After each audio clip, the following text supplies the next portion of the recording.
લોકોને કામમાં નહીં પણ ગોસિપમાં જ રસ છે, એટલે જ તો ધારાસભ્યો હવે સ્ટંટબાજ બને છે.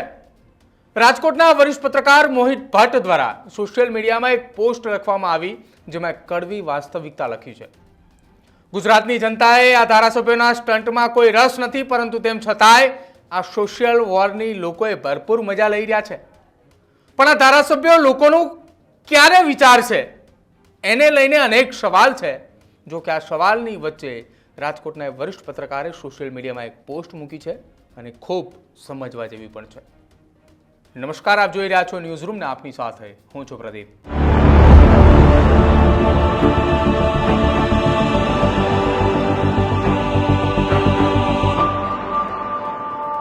ગુજરાતમાં જ્યારથી ગોપાલ ઇટાલિયાએ વિસાવદર બેઠક જીત્યા છે ત્યારથી ચેલેન્જ આપવાની રાજનીતિની શરૂઆત થઈ છે.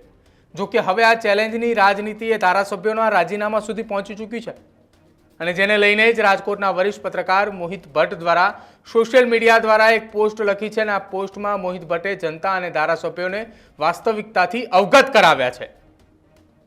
મોહિત ભટ્ટે લખ્યું છે કે લોકોને કામમાં નહીં પણ ગોસિપમાં જ રસ છે, એટલે જ તો ધારાસભ્ય હવે સ્ટંટબાજ બન્યા છે. આજકાલ ગોપાલ ઇટાલિયા અને કાંતિ અમૃતિયા બંને ટ્રેન્ડિંગમાં છે. કાંતિ અમૃતિયા ઉર્ફે કાનો અને ગોપાલ ઇટાલિયા એકબીજાને પડકાર ફેંકી રહ્યા છે. ચૂંટણી થાય કે ન થાય, પરંતુ બંનેની પબ્લિસિટી જરૂરથી થઈ રહી છે. બંને નેતાઓ જાણે છે કે કોઈ સત્તા છોડીને જવાના નથી. જો કે છેલ્લા એક સપ્તાહથી શરૂ થયેલી આ સોશિયલ વોરની લોકો એ ભરપૂર મજા લઈ રહ્યા છે. સવાલ એ છે કે શું બંને નેતાઓ મોરબીમાં કેટલા વિકાસના કાર્યો થયા, ક્યાં ખાડાઓ છે, કોની જવાબદારી છે, ક્યારે ખાડાઓ બુરાશે, તેની વાત કરી હોત તો આટલી પબ્લિસિટી ન મળી હોત ખરા. આજકાલ સોશિયલ મીડિયાનો જમાનો છે. લોકો મોબાઈલમાં બેસીને દેશ દુનિયાની વાતો એ સહેલાઈથી જોઈ રહ્યા છે. ગુજરાતની મીડિયાની વાત કરવામાં આવે તો ધારો કે ગુજરાતી ડિજિટલ મીડિયા માટે ચૈતર વસાવા, ગોપાલ ઇટાલિયા, ગણેશ ગોંડલ અને તેની સાથે જોડાયેલા મુદ્દાઓ અને વ્યક્તિઓ એમ કહે છે અમે નથી રમતા, અને થોડા દિવસ એક શબ્દ નહીં બોલીએ કે કોઈ પ્રતિક્રિયા નહીં આપીએ તો આ મીડિયામાં શું ચાલશે? લોકો આ મીડિયા અથવા લોકોને આ જોવા ગમે એટલે મીડિયામાં પીરસાઈ રહ્યું છે. સમાચાર અને માધ્યમોને લોકો હવે મનોરંજનના સાધનો ગણવા લાગ્યા છે. હવે સમાચાર પબ્લિક ઇન્ટરેસ્ટના નહીં, પરંતુ પબ્લિક રીલ્સમાં ચાલે તેવા હોવા જોઈએ. ગુજરાતના આણંદ નજીક ગંભીરા બ્રિજ તૂટ્યો.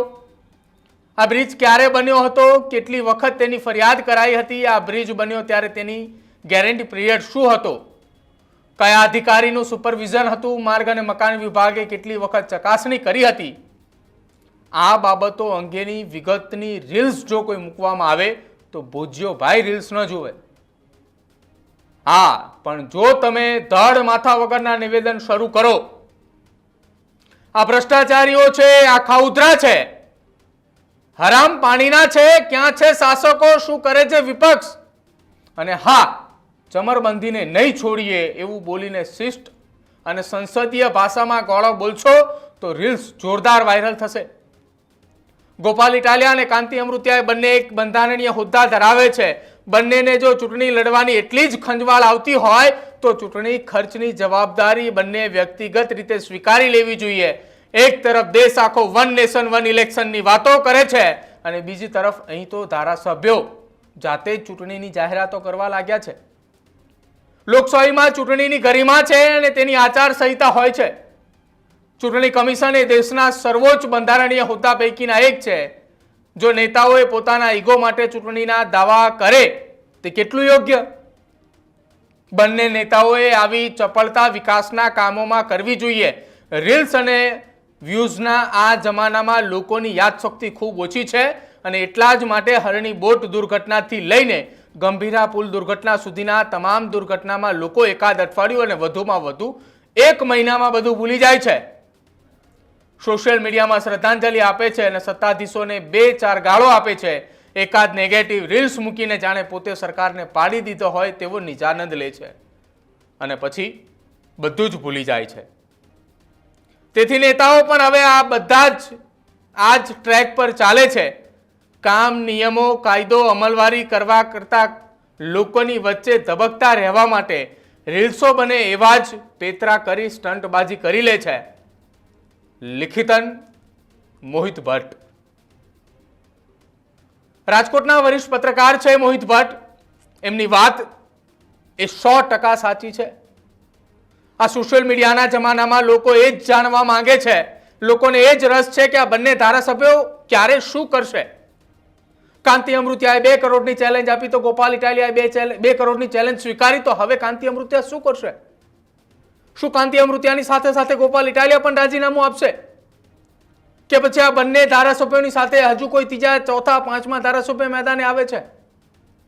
પરંતુ આ તમામની વચ્ચે મહીસાગર નદી પરના બ્રિજ તૂટવાને લઈને 15 કરતા પણ વધુ લોકોએ પોતાનો જીવ ગુમાવ્યો છે. તેને લઈને બંને ધારાસભ્યોએ શું કર્યું ને એમાં કોઈને રસ નથી. આ સત્ય હકીકત છે અને આ કડવી વાસ્તવિકતા પણ છે, અને આ હકીકત આ બંને ધારાસભ્યોએ પણ સમજવાની જરૂર છે.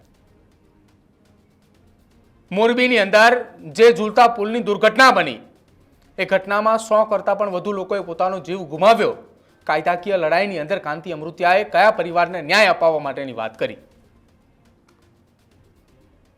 મોરબીની અંદર જે જન આંદોલન ચાલી રહ્યું છે, કેમ કાંતિ અમૃતિયાની સામે આ જન આંદોલન ચાલી રહ્યું છે? 30 વર્ષથી કાંતિ અમૃતિયાએ મોરબીની અંદર ધારાસભ્ય છે, તો મોરબીની અંદર અત્યારે આરસીસી ના રોડ હોવા જોઈએ, તેમ છતાં હજી ડામર પાથરવાની વાત ચાલે છે. મોરબી સિટીને મહાનગરપાલિકાનો દરજ્જો મળ્યો. શું કરી લેવાનો મોરબીના મહાનગરપાલિકાના આ દરજ્જાને? મોરબીના લોકો વિકાસ માટે રોઈ રહ્યા છે. અને જે નવા ચૂંટાયેલા ધારાસભ્ય ગોપાલ ઇટાલિયા ખુલીને કહે છે કે CR પાટીલને ચેલેન્જ છે, કોઈ પણ જગ્યાએથી રાજીનામું અપાવી બતાવે. એ ચેલેન્જ કરતા 700 દિવસ તમને મળ્યા છે, તો વિસાવદરના લોકો માટે 700 દિવસમાં શું કરવું એમાં થોડું ધ્યાન આપીએ તો. મોહિત ભટ્ટની વાત સાથે તમે શું કહેવા માંગો છો એ ખાસ અમારા કમેન્ટ સેક્શનની અંદર જરૂર જણાવજો. જોતા રહેજો ન્યૂઝરૂમ. નમસ્કાર.